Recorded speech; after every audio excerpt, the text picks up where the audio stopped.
Hey kids, welcome to another exciting edition of Johnny on the Spot Sports. Here's what we're going to focus on, the NFL Divisional Round playoffs. I'm going to pick each and every game against the spread and straight up for those of you who might be slow or live in West Virginia, one of the two. So you follow that format. This is exciting. Take a deep breath. First game of the week we're going to pick is Pats Jets. Look at this. I'm wearing a Patriots jersey just for you and just for Red Bo Sox. No love lost here between the teams. Rex Ryan says it's him versus Bill Belichick. And if that's the case, I say Rex just sits on Bill and the whole damn thing is over with. Because you see Rex, he might have got a stomach staple, but he's still a big guy. Antonio Cromartie hates Tom Brady because he said Tom Brady, after they got their brains beat in last time, and 45-3, and he's pointing at the sidelines like, I'm Tom Brady, I just threw a touchdown. Deion Branch, I'm making fun. That's not why he hates Tom Brady. He hates Tom Brady because of the hair, because of the good looks, because Tom Brady's the best quarterback in the NFL, and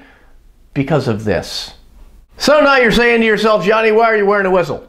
This is why, because I just like blowing whistles. Anyway, let's get to the game, shall we? The Jets have to run it to win the football game. I'm saying between 35 and 40 times. You got to have Sean Green run the ball. You got to have LT run the ball. That is LaDainian Tomlinson for, again, those of you who might be slow. Nick Mangold, one of the guys they have there, DeBrickashaw Ferguson, offensive line, they're going to direct this game. You're going to have this guy. Oh my gosh, Wes Welker underneath. You got Deion Branch for the Patriots. You got Danny Woodhead, my favorite guy. He's about 5 foot something, like 2 inches tall. He's just a short little guy, but he gets it done. A lawyer firm of Ben Jarvis, Green Ellis is going to be back. Brady wins this game in Foxborough. There is no question about it. Jetsicles cover the 8.5. Tom Brady wins the game. Patriots win, but Jets cover. Okay, Saturday's late game is going to be a doozy. It's going to be the Green Bay Packer Cheesehead, the boys against the Atlanta Falcons down there in the Georgia Dome. And I got to tell you this guy, Matty Ice Ryan, they call him that because, well, he wins at home all the time. But Matty Ice Ryan, doesn't that sound just a little bit gay to you? Matty Ice Ryan.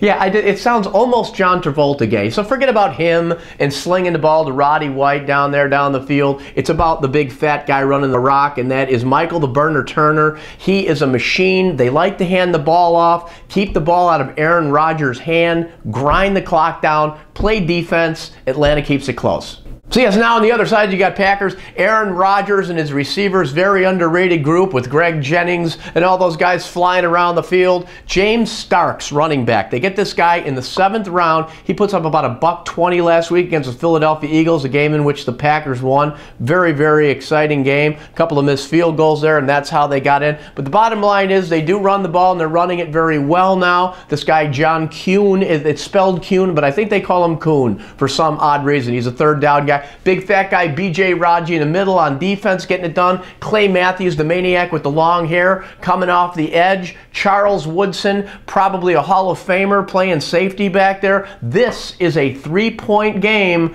Green Bay wins it on the field. Oh, this is good. We're going back in time now. This kind of be like Pulp Fiction. We're just doing a time shifting. We go to weekend's first game. That is Saturday. Ravens at Steelers. This game is going to be so awesome, so awesome. The cross-eyed possum is going to watch this game. That's huge. He's got his own Facebook page. Steelers are minus the 3.5, and I don't know why. The only way you can give a team an edge in this game is simply because they're playing at home, and the Pittsburgh Steelers are. So these NFC North rivals are very evenly matched. So evenly matched, it's like saying who's hotter, Beyonce or Kim Kardashian. I don't know, but I sure as hell would love to see him butt dance. So you're saying, Johnny, who do you pick? You got Ben Roethlisberger on one side going up against one-time accused double murderer Ray Lewis on the other. It's impossible. Palomalu's playing for the Pittsburgh Steelers. And then you got Ed Reed playing over there on the other side. Rashard Mendenhall, my guy from the Illini, running the rock for the Pittsburgh Steelers. You got Ray Rice running the ball for the Baltimore Ravens. I don't know which way to go. Here we go. Steelers lost to the Ravens 17-14 in the first game. And that was game 4 of the first season. No Roethlisberger played in that game. Then they played at home. They beat the Ravens at Baltimore 13-10. Now this game is going to be at Pittsburgh. Baltimore wins 16-13. That's just my logic. So take Baltimore to win it. Once again, the dog wins it. An ESPN report quotes Ed Reed saying Ray Lewis is even intense when he plays cornhole in the locker room. I'm sure he is. And he also goes around saying, I am Cornholio, because he likes quoting cartoons from 1993. Thank you, Mike Judge.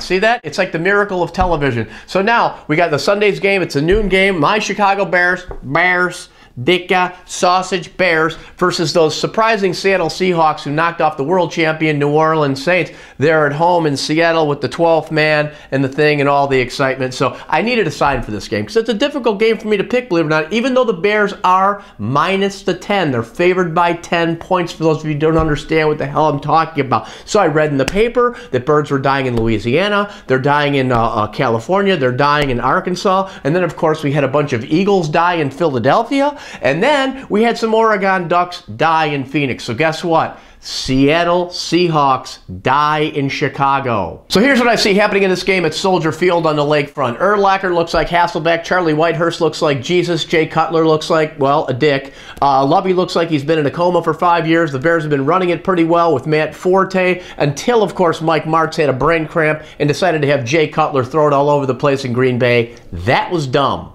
And the Seattle Seahawks have the aforementioned Matt Hasselbeck throwing the ball around to Mike Williams. He's like 7'7", and they got him off the scrap heap. Brandon Stokely, who they got from Indianapolis, and the greatest running back in the history of the world, Marshawn Lynch, one odd-looking human being if I've ever seen one. And he ripped off this like 65-yard run against New Orleans basically to take the game. That was game, set, match. And you saw about, what, 17 missed tackles on that play. Tracy Porter got pantsed. You had defensive end Alex Brown, who broke his ankles on the play. Needless to say, he running. Anyway, so here we go. You got Raheem Brock, defensive end, coming off the edge. Seattle sacked Jay Cutler 6 times last week. These guys could shock the Bears in the lakefront. What's going to happen? Here is all you have to know about this football game.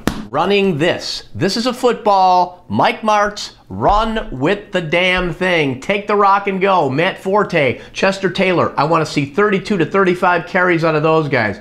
Jay Cutler, I only want him winging the ball 20 to 22 times. That is the key stat of the game. You got Urlacher flying around, you got Briggs, you've got Julius Peppers, you've got Chris Harris back there wanting to rip somebody's head off. It's going to be freezing cold here in Chicago. Basically, the Seattle Seahawks are playing this at 10 a.m. Pacific time. Devin Hester, you are ridiculous. Their coach, Pete Carroll, is going to kick it to him. That is a bad idea. Look for Devin Hester to return one in this game.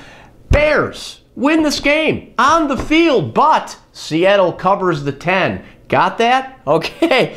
Thanks for watching Johnny on the Spot Sports. See ya.